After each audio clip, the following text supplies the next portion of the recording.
कभी सोचा है कि हमारी प्लेट में जो खाना है उसका सफ़र कहाँ से शुरू होता है? जवाब बहुत सादा है, मिट्टी से। लेकिन ज़रा सोचिए, अगर ये बुनियादी खतरे में हो तो? आज हम अपने कदमों के नीचे इस छुपी हुई दुनिया यानी मिट्टी की केमिस्ट्री को समझेंगे, जो हमारी ज़िंदगी के लिए बेहद ज़रूरी है।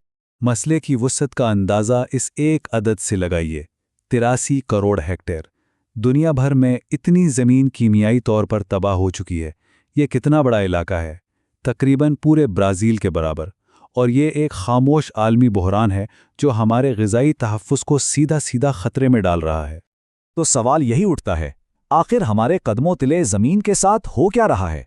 ये कोई दूर की बात नहीं है, ये एक ऐसा खामोश बहरान है जो हमारी खुराक, हमारे पानी और हमारे माहौल पर बराह रास्त असर डाल रहा है।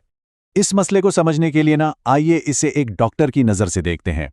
सबसे पहले हम तशख़ीस करेंगे, यानी मर्ज़ क्या है, और उसके बाद हम इसके इलाज पर बात करेंगे। तो चलिए शुरू करते हैं तशख़ीस से। देखिए, हमारी मिट्टी का जो नाजुक कीमियाई तवाज़न है उस पर 3 बड़े दुश्मन हमलावर हैं। और अफसोस की बात यह है कि ये दुश्मन हमने खुद पैदा किए हैं, गैर पायदार काश्तकारी से, पानी के गलत इस्तेमाल से। तो चलिए देखते हैं कि ये दुश्मन है कौन। तो ये 3 खतरात क्या हैं?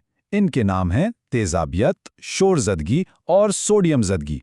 ये तीनों आपस में जुड़े तो हैं, लेकिन हर एक मिट्टी को एक अलग तरीके से नुकसान पहुंचाता है। चलें, इनको जरा एक एक करके देखते हैं।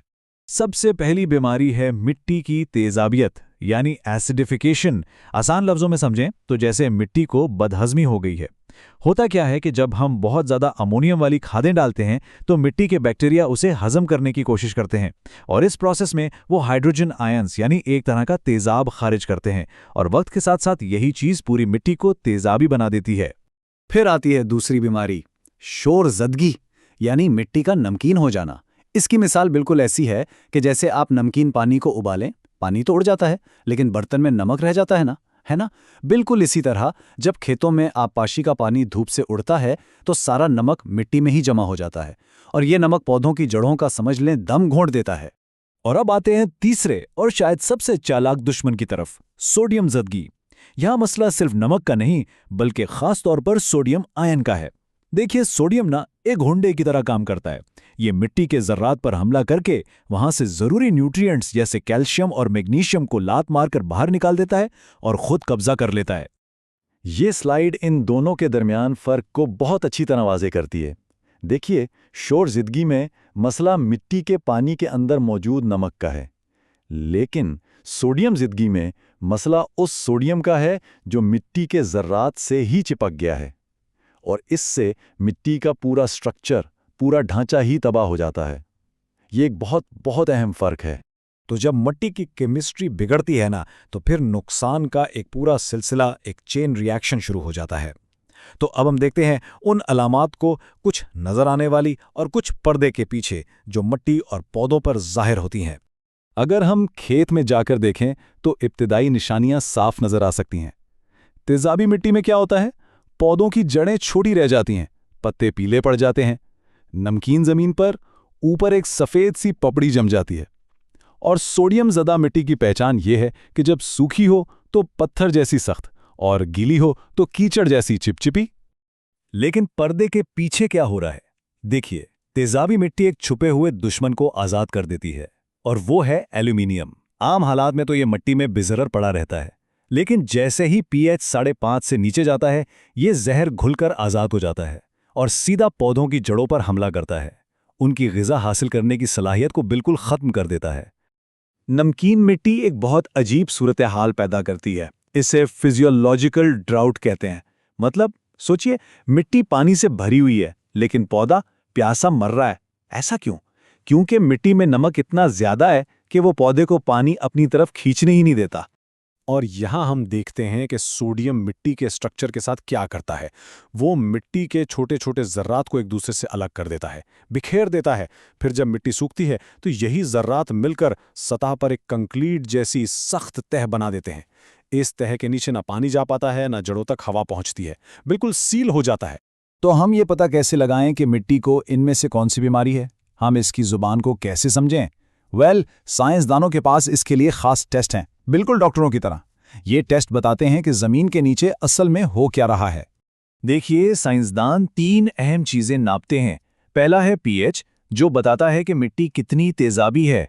दूसरा, इलेक्ट्रिकल कंडक्टिविटी या ईसी, जो ये बताता है कि मिट्टी के पानी में टोटल कितना नमक है। जितना ज्यादा नमक, उतनी आसानी से करंट पास होगा। और तीसरा, ईएसपी, ये बताता है कि उस सोडियम के गुंडे ने कितने फीसद मिट्टी पर कब्जा किया हुआ है। इस टेबल में आप देख सकते हैं कि हर चीज के लिए एक क्रिटिकल लेवल है। अगर उससे ऊपर चला जाए तो समझ लें खतरे की घंटी बज गई। ठीक है, तो अब जब हमने मसले को एक तरह से डायग्नोस कर लिया है, तो अब आते हैं इसके हल की तरफ। और अच्छी खबर यह है कि इन खराब ज़मीनों को ठीक करने के लिए साइंस बेस्ड प्लान्स मौजूद हैं। तो सबसे पहले सबसे आम मसला, तेजाबी मिट्टी को कैसे ठीक किया जाए?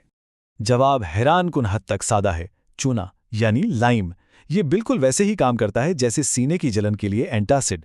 चूना एक अल्कलाइन मादा है जो मिट्टी में जाकर एक्स्ट्रा तेजाबियत को न्यूट्रलाइज कर देता है और पीएच को वापस एक सेहतमंद लेवल पर ले आता है। अच्छा, अब आते हैं नमकीन और सोडियम ज़्यादा ज़मीनों की तरफ। इनका इलाज 3 स्टेप्स में होता है। स्टेप 1, जिप्सम का इस्तेमाल। जिप्सम में होता है कैल्शियम, जो सोडियम से ज़्यादा ताकतवर है, तो वो उस सोडियम के गैंगडे को उसकी जगह से हटा देता है। स्टेप 2, फिर हम साफ पानी से ज़मीन को अच्छी तरह धोते हैं ताकि हटाया गया सोडियम और बाकी नमक बह जाए। और आखिरी यानी स्टेप 3, हम पानी की निकासी को बेहतर बनाते हैं ताकि ये नुकसानदेह चीज़ें हमेशा के लिए जड़ों से दूर चली जाएं। लेकिन ये इलाज सिर्फ केमिकल्स का नहीं है। हमें कुदरत को भी अपना साथी बनाना पड़ता है। हम ऐसी मजबूत फसलें लगा सकते हैं जो इन मुश्किल हालात को बर्दाश्त कर सकें, जैसे कि जौ या शकरकंदी। और इसके साथ साथ कंपोस्ट जैसी ऑर्गेनिक खाद डालने से मिट्टी में दोबारा जिंदगी आती है और इसके ठीक होने का अमल भी तेज हो जाता है। तो अब आखिर में बात करते हैं एक उम्मीद अफ़ज़ा मुस्तकबिल की, क्योंकि मिट्टी की बहाली बिल्कुल मुमकिन है और ये हमारे मुस्तकबिल के लिए इंतहाई अहम है। ये जुमला इस पूरी कहानी का निचोड़ है कि मिट्टी की बहाली कोई वन टाइम फिक्स नहीं, बल्कि ये देखभाल और तजदीद का एक मुसलसल अमल है। ये ज़मीन के साथ एक रिश्ता है जिसे मुसलसल तवज्जो और केयर की ज़रूरत होती है। तो हम इस बात को इस सवाल पर ख़त्म करते हैं, अगर मिट्टी वाकई हमारी ज़िंदगी की बुनियाद है, तो फिर हम इस बुनियाद पर कैसा मुस्तकबिल तामीर करने का इरादा रखते हैं? इसका जवाब हम सबको मिलकर ढूंढना है।